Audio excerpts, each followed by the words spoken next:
I don't have a lot of trust in modern production companies, and much less in the freaking viewing public who keep on asking for this garbage, but every day it seems I wake up and get more surprised at how low they can take the bar.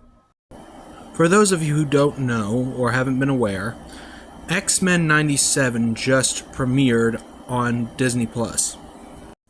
Now, I'm not familiar with the original series, nor am I familiar with this series, because A, I wasn't old enough, and B, I'm not going to pay for Disney Plus, and no one's going to make me. Either way, from what I understand about this new series is that it takes place after the finale of the old series, in which Professor X died. Now, what little X-Men lore I am familiar with is with the movies, with the exception of Dark Phoenix.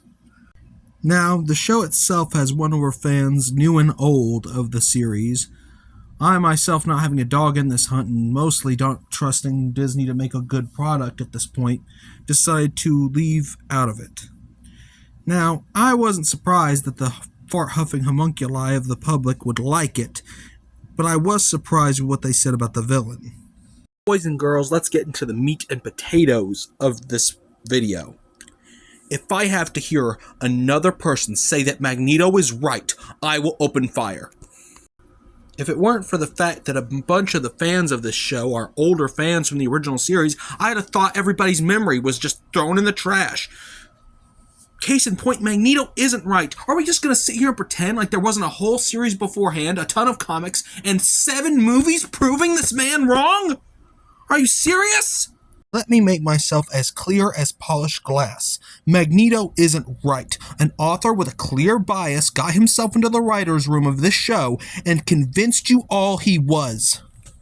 And boys and girls, you aren't the first to be misled this way. Thanks to a generation of writers in the 90s, people still think Batman can beat anyone with prep time. And because of a little movie called Infinity War and Endgame, people still think to this day that Thanos is right. But this instance is more egregious than both of those combined. Let's be clear, the only two things holding the mutant cause back are the fact that mutants suddenly get their powers at adolescence without the necessary years to control them, and B, Magneto's outright terrorism. Magneto has done more to hurt the cause of mutant equality than any racist politician ever could. And before I continue, no, Professor X and Magneto are not an allegory for Malcolm X and MLK. They're an allegory for Hitler and FDR. Don't believe me? Let's compare and contrast these two, shall we? Both of them are Germans. They both went through extremely dehumanizing experience in younger years. Both believe that the only means in which to protect their people from persecution is outright domination. Both are extremely well-spoken, loved by their people, and completely convinced of their ability to succeed despite multiple failures. The fact that Magneto is a Holocaust survivor is the irony. He understands what his level of thinking can do to people, yet he continues to walk the same path as Hitler. Now, let's look at Professor X and FDR. Both are wealthy, well-educated upstate New Yorkers, both wield great power, and despite having people's best interests at heart, are still something of authoritarians. But all 4 of these people were forced to do battle with each other, despite the fact that they believed in basically the same things as each other.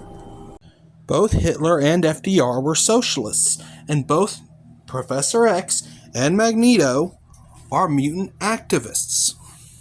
So in short, to all of those who think Magneto is right, you deserve the state of your government. This has been Red Planet Studio signing out.